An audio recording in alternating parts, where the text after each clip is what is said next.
were going to college today, my head would be spinning, not just from the sticker shock of what it costs to get an education, but I'd be thinking, how the heck am I going to pay this off? And there are 10,000 options out there. What's your advice? What do you do? Well, everybody should start out by filling out the FAFSA, that free application for federal student aid, because that's what makes people eligible for federal student loans, as well as grants and scholarships and money you don't have to pay back. Ah, But federal student loans are almost always less expensive and less risky than private student loans. So start with the FAFSA is my first piece of advice. when you say the FAFSA, you don't have to pay that money back? Well, the FAFSA is an application that you do online, and what it does is it sets you up for all kinds of student aid, including some things that you don't have to pay back. Most schools, for example, that offer scholarships require that application, as well as others sometimes. And that's what makes people eligible for the federal Pell Grant, which does not have to be repaid. Wow. But at the same time, it is the first step toward borrowing money for school, which unfortunately is what a lot of students and families have to do. I didn't know that, so that is definitely very good advice. What would, out of all of the federal loans, be your favorite, or you can't determine it that way? There's too many variables. Well, if a person qualifies, they have to show a financial need. But if they qualify, it's ideal to use a subsidized federal loan, like either the Perkins loan or the subsidized Stafford loan. The advantage to those loans is that the interest that accrues while the student is in school is not the responsibility of the student or the family. The government waives the interest on subsidized loans. But families who have stronger incomes do not qualify for that subsidy. Unsubsidized federal loans are also relatively affordable and safe borrowing, certainly as compared to private student loans. So people should borrow first subsidized federal loans if they're available, second, unsubsidized federal loans, and only after that should they even consider looking to private student loans to finance education. I was going to ask you about private loans because everything I have read and all the stories that I've heard are that those loans are, for the most part, a nightmare. They really can be. They're almost always cost more money than federal loans, and they have many fewer consumer protections typically. So federal loans have safety nets, things like deferments and forbearances, which are ways of postponing your obligation to pay if you need to. They have flexible repayment plans, including some that set affordable payments based on a person's income. And federal loans have some access to certain kinds of forgiveness programs. That's not the case generally with private student loans. But many families rely on private loans, at least in part, because there are very strict borrowing limits in the federal programs.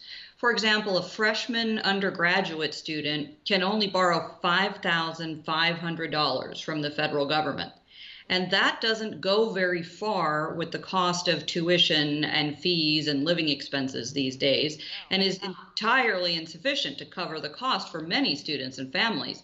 So private loans end up being part of the mix for far too many of us. So it's all you can get is 5,500. That's the most. Yeah, it depends on what year a student is in school, but that's the first year of undergraduate. 5,500 is the federal borrowing limit. So families really need to think about how much they can afford. One of the things that's tricky about this system is that student loans make it easy to borrow a lot of money to pay for education and sometimes borrow more than what we can really afford. So it's important to really think about cost from the beginning when doing a college search. Eesh, God. Okay. Warnings that you have for students, which is, you kind of just said that, but if I can ask you again, what are some of the warnings that kids need to be aware of, families need to be aware of when it comes to the borrowing? Yeah, so I would say be careful not to borrow any more than you need. So start out by making smart choices about what you can afford, taking the steps that are possible to minimize expenses. That said, if you do need to borrow for school, be careful and look first to federal student loans and be very cautious about private loans, considering things like interest rates, fees, if any exist, and also flexibility in repayment, for example. And then another important point is to stay in touch with your loan servicing company. These are the companies that are assigned to administer the loans. They send the bills, expect payment. And you have to keep your address updated with them constantly. Far too many people don't receive notifications about, their responsibilities to, make certain decisions, and can end up having a hit on their credit report just because of having, missed some correspondence. So definitely stay in touch with the loan servicing company. Differences, without going into too many specifics, I mean, we're focusing on undergrad here. Are there different scenarios for graduate students that they need to pay attention to? Yeah, graduate students can borrow a lot more from the federal government than undergraduate students can. So, graduate students also need to be concerned about cost and to recognize that the interest will start to accrue on most of their loans from the very first day that they are distributed or dispersed to the school. So, what most people have a hard time understanding intuitively is the cost of borrowing. So, it's one thing to buy an expensive education, and it's another thing to buy an expensive education on credit with loans, because then you're paying interest over whatever period of time it takes you to pay back the loan. And graduate and professional degrees are particularly costly. Okay, what about scholarships, lastly? Where can we So, find them? What are my options? scholarships are great. Scholarships are money that you don't have to pay back. They come from a lot of different sources, but everyone should fill out the FAFSA, the free application for federal student aid. Almost every source of scholarships requires that information because it's a snapshot of a family's financial circumstances. Also be aware of deadlines. There are many different applications and additional requirements for applying for most scholarships. But the largest amount of scholarship money comes directly from universities.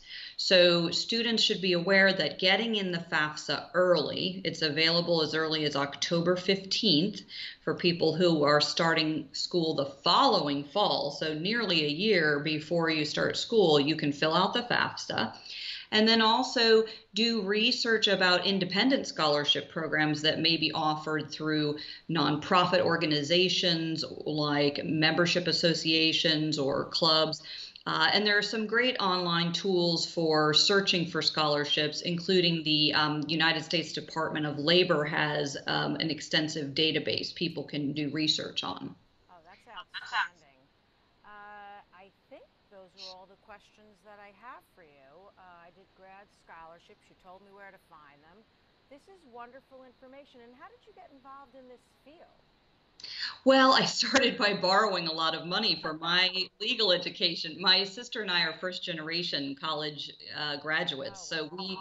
we knew education was important. That had been instilled in us from an early age, but we didn't have family resources, and so we navigated the whole financial aid system. And I must say, even after taking difficult, legal topics like federal tax law at Duke, I found the financial aid part of this stuff to be some of the most confusing and complicated information I had to navigate. And so I'm happy to be able to, really have developed an expertise in this area of the law and help other people figure it out so that, college can be accessible for everyone. Terrific. Heather Jarvis, thank you so much for your information. It was a pleasure talking to you, and I will certainly include a link for people to hit your website and contact you if they have more information. Thanks so much. Thank Nice you so talking to much. I you. All appreciate it. right. Take care. Take care.